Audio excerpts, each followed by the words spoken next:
All right, this is episode 58, weighing in with Travis Hartman. I am B Money, the producer. That over there is Weekend Trav. Weekend Trav, we're coming off the heels of the Jake Paul Tyron Woodley fight, so we wanted to break that down as it is still hot on the canvas. So we want to just jump right in, right? We got the final matchup there. A lot of talk heading into this fight. We had a split decision victory for Jake Paul. Interesting scorecard, but Weekend Trav, I think we all know the wins and losses and all that sort of stuff. I want some takeaways from you from this fight. What are your takeaways overall? We're going to talk about Jake Paul. What's your takeaway after the split decision victory over Tyron Woodley? Yeah, first, I mean, I definitely have to address the scoring because, listen, my prediction video, I predicted Jake Paul would win. I thought he was going to stop him late, but he didn't. He still won, though. My prediction was Jake Paul was going to win. But the scoring, listen, I think that Tyron Woodley fought as best as he could. He put up that was super competitive. I was worried every punch he threw that he was going to knock out Jake Paul. I was, because he did land a really good shot in the fourth round. But it was very competitive. I never once thought that Jake Paul was going to completely just obliterate him. I thought he was going to wear him down in a very competitive fight. I thought Woodley was going to win the early rounds and Jake was going to win the later ones, but it kind of wasn't that way. Jake won the early ones and Woodley won like one middle one, that fourth round where he hurt him. Yep. But what I want to say is the scorecards, I scored it 78-74, which is 6 rounds for Jake Paul, 2 rounds for Woodley. Yep. Okay, definitely got it. He definitely got the fourth round without a single doubt in anybody's mind. That's the round that he hurt Jake Paul. That's the round that also, I will throw this out there. Jake Paul stumbled into the ropes, and by rule, the referee could have ruled that a knockdown. But the two takes is he could have, but also it's a judgment call based on if Jake Paul would have had about 3, 4, 5 more feet, would he have been able to stumble and catch himself without falling? We don't know. That's why I wasn't that upset with the no call or with the no knockdown call. I wasn't that upset with it because it's an iffy call. It wasn't a bad call at all. So it was an iffy call, a judgmental call, and if the rope saved him from falling down, it's considered a knockdown. And Tyron Woodley was on with Alwani and saying, "Hey, if that rope wasn't there, his head's hitting the canvas." That's what he thought. But I think it benefited Woodley because when Jake Paul did that, he fell in the ropes.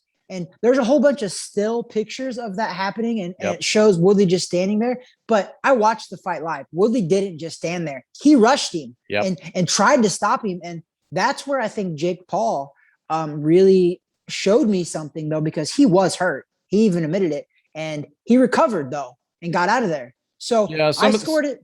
Some of these scores, I mean, I'm talking about if everyone saw the scorecard, you're looking at the score, the judge, Phil Rogers.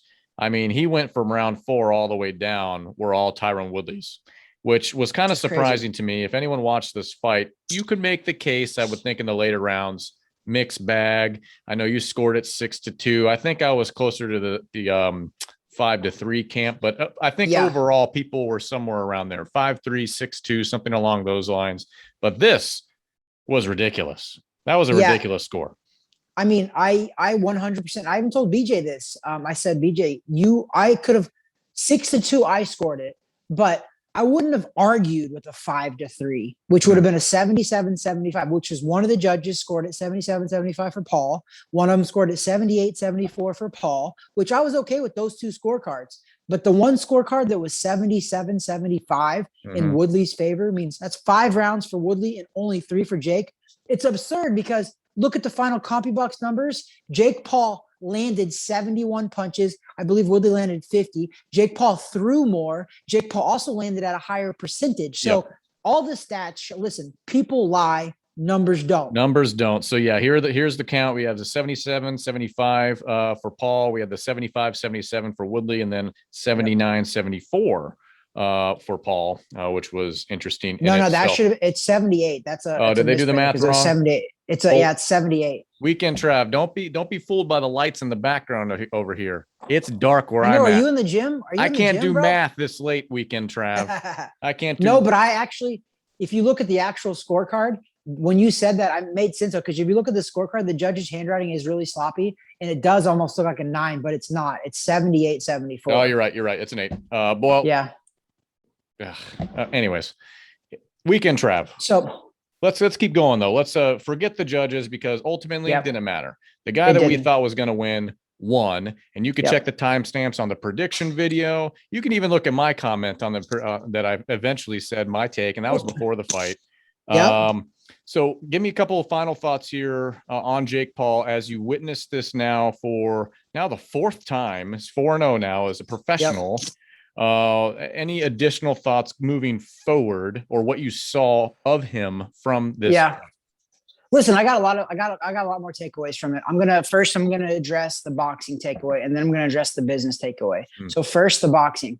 I saw a more real Jake Paul. We haven't seen more than one round of him, so I think this was good and bad for sure. I think it was good because you got to see Jake Paul go through some adversity. And this is what I told everybody. I said, listen to this, guys. The YouTuber Jake Paul in that 4th round when he got hurt, he would have lost. A YouTuber would have lost, would have quit. Jake Paul, I know what it feels like in those moments to be hurt. And it was an 8-round fight. In his 4th pro fight, he went 8 rounds. So I say that he showed me a lot of courage there. His talent and his skill level, it has a lot of work to do, for sure. His jab is phenomenal. I think his jab won him that fight. And I think his jab is a definite product of BJ Flores. BJ Flores had a great jab in the amateurs and the pros, and he's doing such beautiful work with Jake Paul's jab.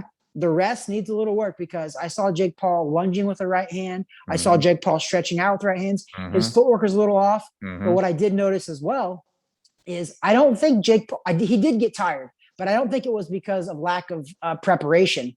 I think what happened was genuinely Jake Paul, this was his first really big fight. Okay. It was. The Ben Askren was whatever. It was whatever it was. But this was his first real big fight. And it was a big test. I think it was nerves because in the 2nd round, I looked up the fighters that I was watching the fight with, and I said, guys, listen, something's wrong with Jake Paul's legs. Something's not right. They looked weak. And I think what it was nerves. He was so tense and tight that he tired himself out a little too early. I'll actually take it a step before that. When he was warming up, just jump rope and warming up in the locker room, I don't know. I kind of saw it on his face. It's I think you're right. I don't think it's necessarily that he was just exhausted or tired already. It was that it's the bigger stage. You know, fine. He's headlined a Triller pay-per-view before, but this is Showtime. This was real. Yeah. This is his hometown, sold out, Cleveland, Ohio. So this was a bit bigger of a setup for him. You know, before you get to the business side of it, I have a couple takeaways as well as I was watching this thing and also following along on the socials and things along that. I think you mentioned it. He's coached well.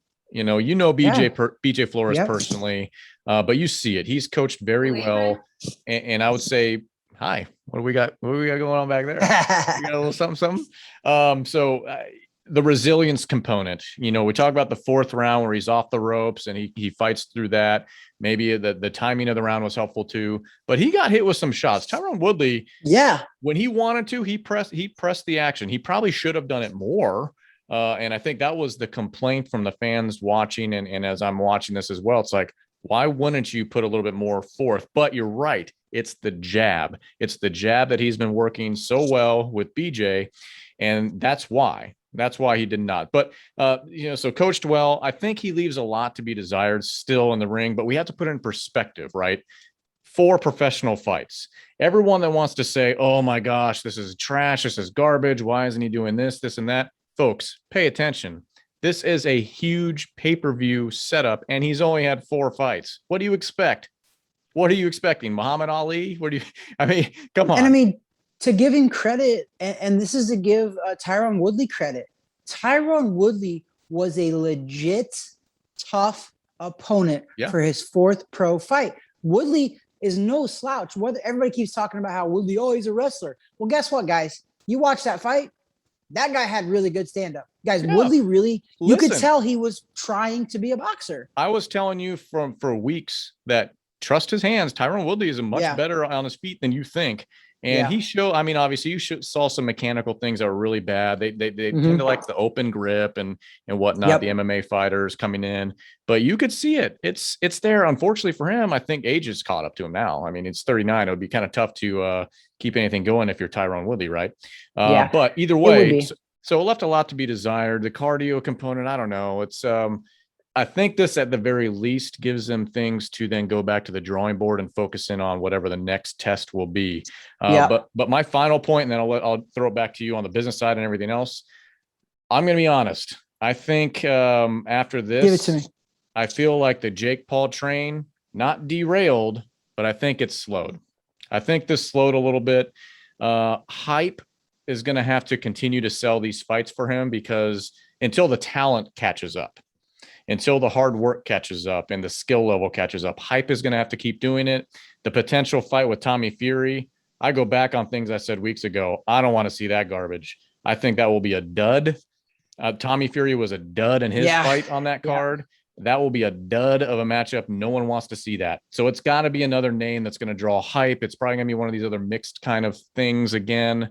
I just think that's the way it is. And we have an idea of who it could be if Jake Paul puts his sack on the table with it. I don't know if that's going to happen. So I'm going to toss it back to you. I'm not going to say it yet, but I'm going to toss it back to you. Tell me about the business side of things.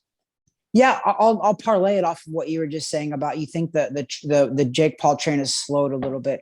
I don't think it has.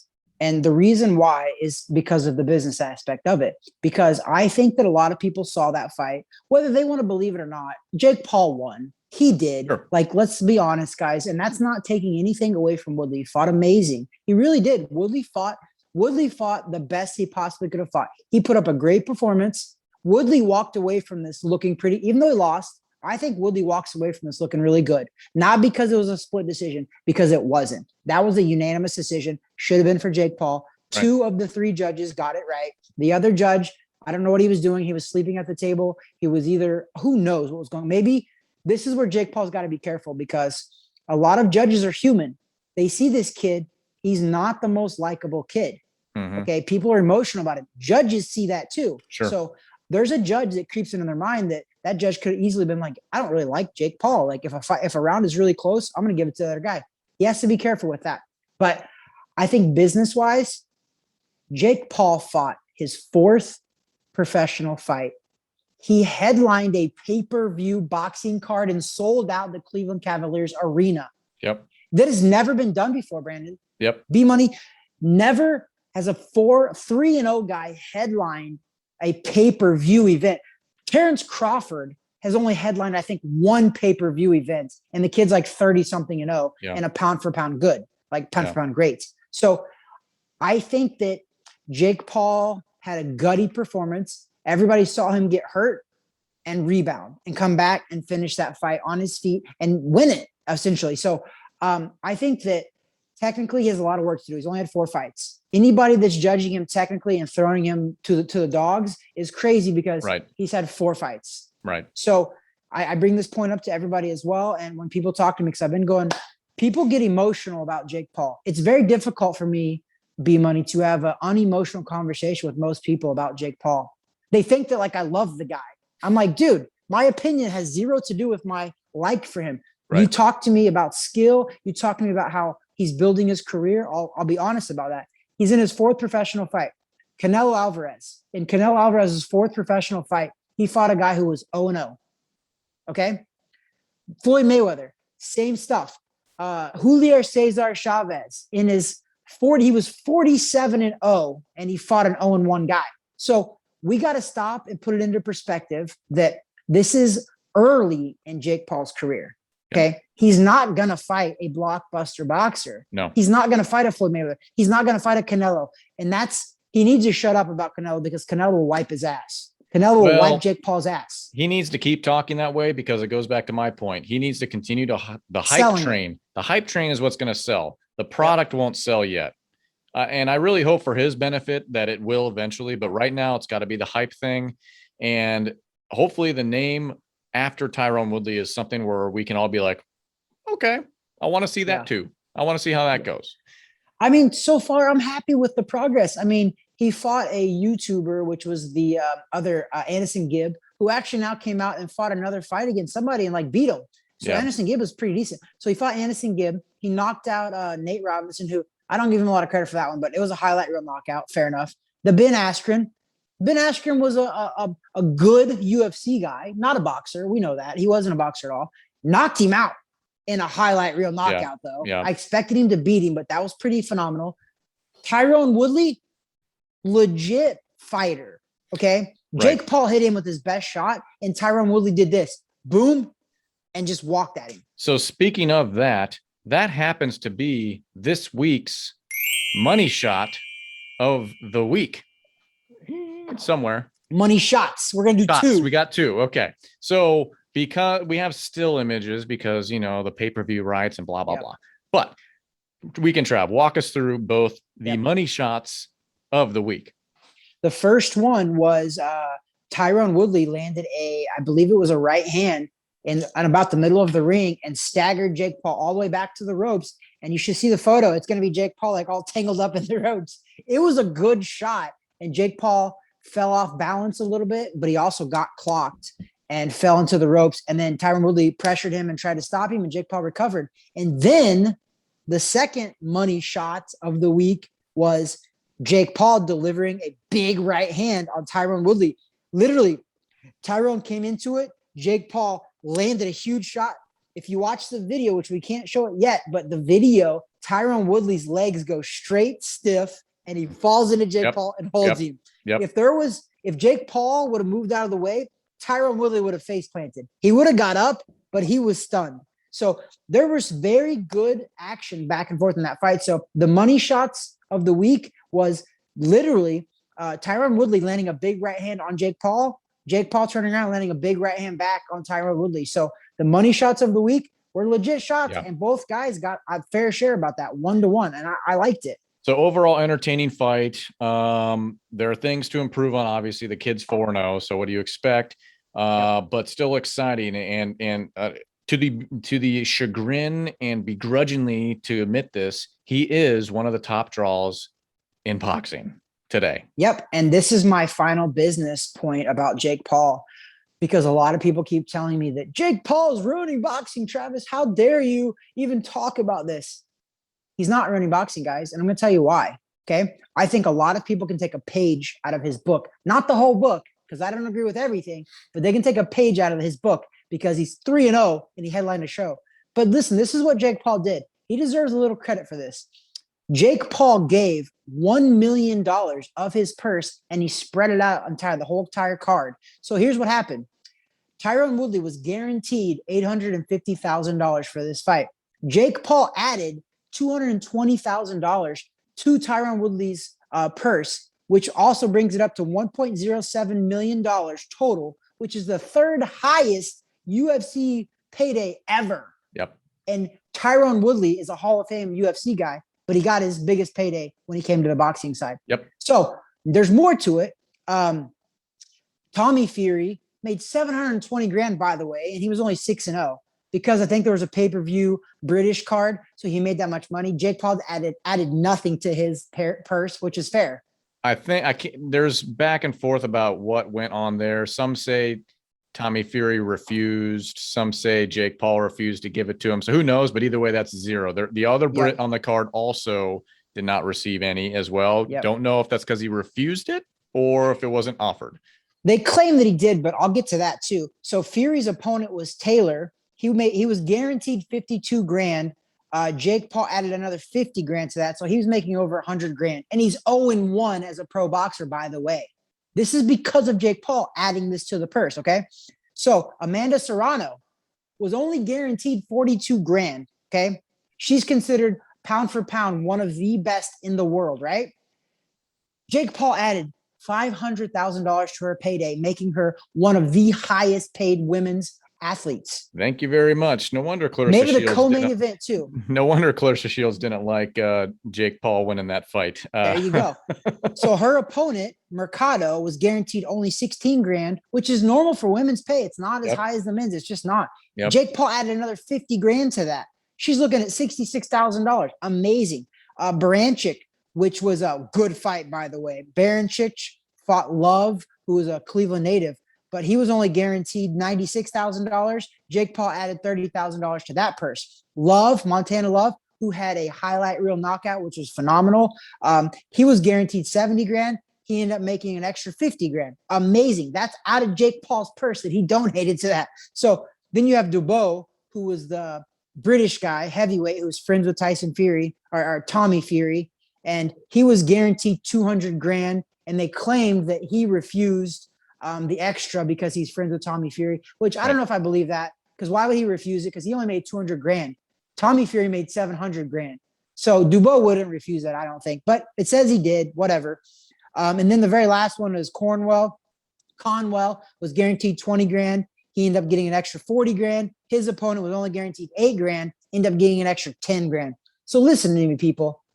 Jake Paul is bringing eyes to the sport. He's working his tail off. He's not just skating through, making money off of his followers, okay? Does he have the same talent as the Montana Love who fought on that card, as Amanda Serrano? No, he doesn't. But he's working his ass off. He's 24 years old. He's only been training for boxing for 3 years. I say, will the kid be a future world champ? I don't know. But I know that he's training like he wants to be. Yeah. So I don't think in no way is he disrespecting the sport. In no way is he embarrassing the sport. It's definitely. I think he's adding to it. It's definitely an interesting take of what he's doing. Spreading the love out a bit, understanding that this is a business. He might not be putting the best product in the ring right now. Maybe one day he will. Very true. But the business component is getting a lot of people in the background saying, I wouldn't mind working with this kid. If we're going to be sharing this, then I don't mind it. I don't mind if he gets the lion's share of it because he's the one drawing the eyeballs. But to share the love, how many times do you see Canelo doing that? Do you see any of these guys doing that? No, they're fighting about how much they are taking rather than how much they can actually give down to the rest of the folks on the card. So very interesting. There's been a lot of interviews and a lot of things going on after this fight that was on Sunday. And a lot of people trying to throw their hat in the ring, obviously. I mean, especially now, given the light that, you could possibly make an extra $200K on you top can of your make $1 purse. million overall. And one person in particular who friends of ours, and coincidentally happens to be this week's Beardsman of the week. And that would be the one, Mike Perry. Mike Perry was also talking to Awani on his call-in show or his segment, and he's been very vocal over the past several weeks and several months, probably right before the Askren fight with Jake Paul, saying, "I want to go. I want to go." Yeah. He actually sparred with Jake Paul. Yep, in Miami, I think. Session before Askren. There was some video clip floating around out there. And so he has his own take on that, thinking very well that if he's in the ring, he stops this madness. He stops the Jake Paul train. And here's what I'm going to say, and you may not agree with me, Weekend Trav, but based on the styles, Tyron Woodley versus a Mike Perry, I think if Mike Perry were in those shoes and had trained for this fight, I think that's not a good night for Jake Paul. I really do. Now, the jab might have kept him at bay for a bit, but Mike, he would charge in there and he would smother the action, okay? Not like Ben Askren and not like, to his defense, Tyron Woodley did not do that. He actually did not press the action, but I don't know how Jake Paul would have handled that. There's only so much room to run in that ring. So I think if that would have been Mike Perry in that seat, we might have a different outcome. I think he would have been giving us a different possible outcome. And obviously Mike Perry and others think so as well, which is why it probably won't ever happen. Unfortunately. Yeah. I mean, it depends on because this is where most people have to realize that Jake Paul has BJ Flores as his head trainer. BJ Flores is a smart guy. BJ Flores knows boxing. He also knows how to build a career. So if BJ, and I know he was there for that sparring session, it depends on what BJ saw during that sparring session with Mike Perry, whether he would do it or not. And then you have to double up and be like, well, would this sell?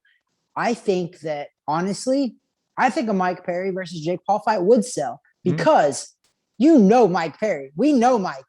Mike is a character. Do you imagine the buildup of a Jake Paul versus Mike Perry fight? My gosh. He's an excellent salesman leading up to his fights, and his fights are exciting. I mean, it's not just a lazy fight. No, he goes in there and he puts out everything out there. He lays on the line. They both would sell the hell out of that fight. The unfortunate thing is, I think because of the risk for Jake Paul, it probably won't happen. I think it's too risky of a fight, which is why it probably will never, ever happen. To be fair, Mike, I love you, bro. But I think Tyron Woodley's boxing might have been a little better, man, because his boxing ability looked pretty dang good. So I think that maybe BJ Flores and the Paul camp were secretly scouting out Mike Perry for a future fight. So I don't think it's completely off the cards. So, Mike, keep trying for that, bro. You never know, man, because I do think that Jake Paul isn't going to be able to fight a boxer just yet still. No. Because he could fight like a 1-0 or a 2-0 but it would be boring. No one wants to watch it. And you couldn't sell it. So that's why he's got to fight a big hyped name. And who better than a Mike Perry? What a big name. Yeah. That's a big name. And that would be huge. Mike will shatter his face in order to win. And that's what we want to see. Oh, and that's what you want to see. That guy is gutsy as hell beyond belief. We know it. Everyone knows it out there. But it's kind of the same thought process that you either really love him or really hate him, right? And we really love the guy, and we would love to see that happen. Maybe it will. I don't feel confident in the possibility of that because of the push behind Jake Paul, and I think that would be a big speed bump to get over. And I guarantee Mike thinks that it's a brick wall. He ain't getting through that. He's not getting through him. So, but that is our Beardsman of the Week. Well deserved. We had Alex Nicholson last week as Beardsman of the Week. This week is Mike Perry. We would love to see Jake Paul versus Mike Perry at some point one day. Sell the heck out of it. Have we turned into a boxing / MMA show? Because our last 2 episodes have been MMA talk and boxing. I don't mind it though. I don't, because it's relevant. It's legit. It needs to be talked about. Listen, we love combat sports, but we do have to mention that this is the #1 beards, bourbon, and boxing podcast shot in Orlando, Florida, specifically Laureate Park, in a boxing gym. This isn't the boxing gym behiing me. Shot on a Monday or a Sunday or Monday. You're in a boxing gym. It looks like a bougie boxing gym, but it's a boxing gym. I'm a little bougie. Once again, it's bright outside, even though it's 7:58 at night. Sun's still up. Shot on a Sunday or Monday, but actually today is Tuesday, so our demographics all messed up this week. Yeah, but I'm blaming Jake Paul. He had a major fight on a Sunday. I didn't go to bed till 1 a.m. He screwed our audience up. Thanks a lot. He screwed our audience up because of that. He did. You know what, Jake? I think for you to make up for what you did to our clearly #1 podcast in our demographic in the world, Jake, I believe you should probably retweet or post our podcast. BJ, come on, man. Come on. Do us a solid, bro. I mean, we need it. Hey, I will give Travis Hartman a shout out here because you do have BJ Flores, reposting, resharing your stuff. We're not kidding, folks. Hey, find it. Look in our YouTube channel and all of our history. One of the interviews we had from many, many months ago is Weekend Trav there. Having an interview with BJ Flores, friends. I'll get BJ back on the show. You really should. But you know what? I need to make it happen. High profile now. He's jet setting, high profile. It'd be hard to get him down on our #1 Beard Bourbons and Boxing podcast. He still reposted my Instagram, and he's been all over my Facebook today too, by the way. So we got contacts. So I need to reach out to figure that out. Man, and also, hey, listen, I'm not against going to Puerto Rico. Listen, people. I'm all over that Facebook page too and all over the place. And Weekend Trav don't give me no love. I give B Money, aka producer. I give this guy love all the time. Okay. So let's go ahead and just wrap this thing up here because I know it's weird. We're on Zoom and no one really likes that. I don't like it. I'd rather be on site with you in the gym doing this in person. But let's give a final thought. Aftermath, Jake Paul, Tyron Woodley. I think that the sky is still the limit for Jake Paul. I think that there is a weird thing going on right now about Jake Paul rematching Tyron Woodley, and I heard him on the aerial. Yeah. I forget the guy's name. Tyron Woodley said he will get the tattoo that says "I love Jake Paul." If he gets that tattoo, Jake Paul says he would have the rematch, and I genuinely I hope it doesn't happen because I don't want to see a rematch. I thought Tyron Woodley put up an amazing fight. It was actually, in my opinion, I get a lot of grief from my professional boxing friends. I thought it was an exciting fight. It was very entertaining. It was what it was, but I don't want to see it again. I think Jake Paul, honestly, that Tyron Woodley, you're in the rearview mirror now, bro. You had your chance. You lost. It's time to move on. Yeah. So I saw the same things today, and I'm looking at that thinking, listen, I understand if it was a questionable victory, but in my eyes, it wasn't. If it was a highly contested, very, very close, we might want to see that come back around, but not in this case. I think it's on to the next hype machine, whatever that might be. You know, they're trying to poke Conor McGregor. That probably ain't going to happen. But if the money's right, he will do it. So listen, we'll see. I'll give you a prediction right now. If Conor McGregor fought Jake Paul right now in the boxing ring, Conor wins. Yeah, I'm telling you, his boxing ability is. He showed it against Mayweather. But where would they be on the weights though? I don't know if they'd be even close. Yeah, the weight would be tough because but Conor has fought as high as 170, I believe. Yeah, but this one was 190, right? This one. Yeah, that's where. But Jake Paul could come down a little bit, but I don't think Conor would care. I think Conor would give up 10 to 15 pounds and fight him. But I don't know if Conor will do it because Conor's making a ton of money doing other stuff.